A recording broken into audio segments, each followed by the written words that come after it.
This next executive order is about protecting America from foreign terrorists and other national security and public safety threats. Again, crisis at the border, but it goes beyond that and it implicates other executive powers as well. Okay.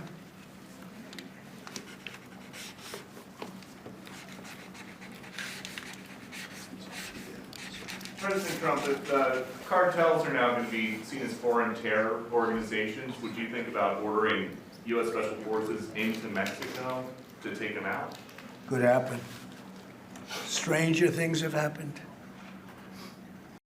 We're thinking in terms of 25% on Mexico and Canada because they're allowing vast numbers of people. Canada's a very bad abuser also. Vast numbers of people to come in and fentanyl to come in.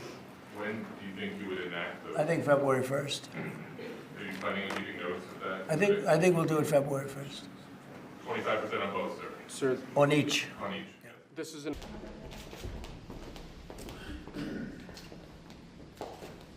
Today, the United States informed us they will be imposing 25% tariffs on Canadian exports to the United States and 10% on Canadian energy. A decision that, should they elect to proceed with, should take effect on Tuesday, February 4th.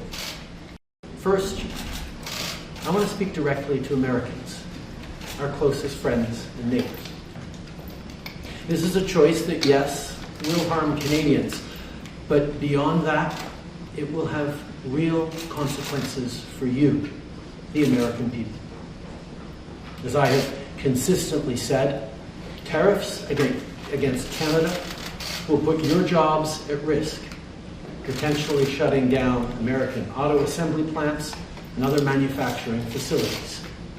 They will raise costs for you, including food at the grocery store, gas at the pump. They will impede your access to an affordable supply of vital goods crucial for U.S. security, such as nickel, potash, uranium, steel, and aluminum.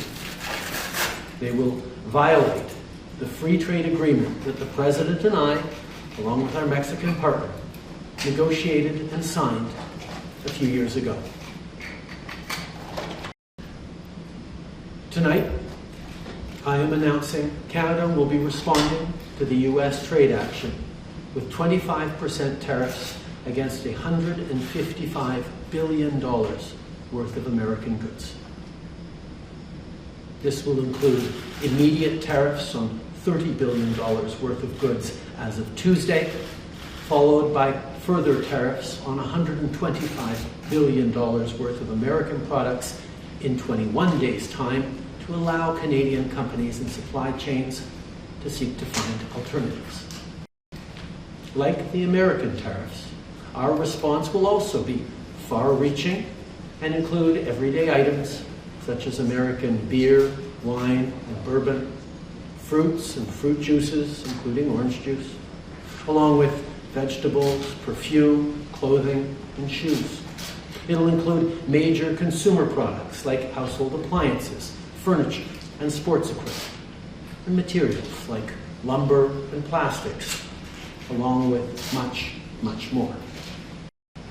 And as part of our response, we are considering, with the provinces and territories, several non-tariff measures, including some relating to critical minerals, energy, procurement, and other partnerships. As I've said before, if President Trump wants to usher in a new golden age for the United States, the better path is to partner with Canada, not to punish us. I also want to speak directly to Canadians in this moment. I'm sure many of you are anxious.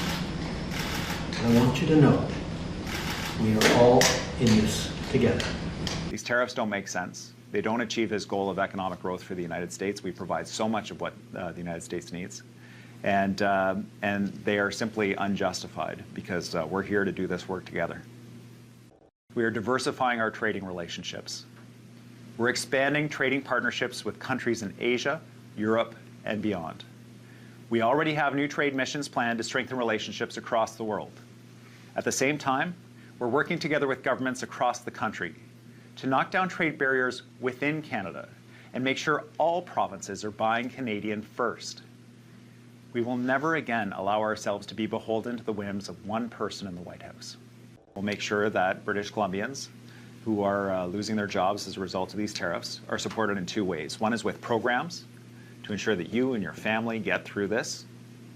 And the other is by growing and strengthening our economy so that we have jobs that are not dependent on the United States, using our resources to ensure that we're delivering that strong and independent economy so you and your family have a prosperous future here regardless of whatever happens south of the border in terms of the politics there.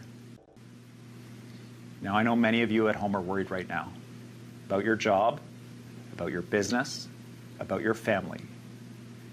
And make no mistake, these tariffs do threaten workers, businesses, and whole industries, not just here at home, but on the other side of the border as well. Today, we're at a crossroad. And the journey ahead won't be easy. But there is no place on earth I would rather be to face this threat than right here in British Columbia. We have everything we need to succeed. Abundant natural wealth and clean, cheap energy, a diversified economy, and access to global markets. And our most important resource of all, you, the people who call this beautiful place home.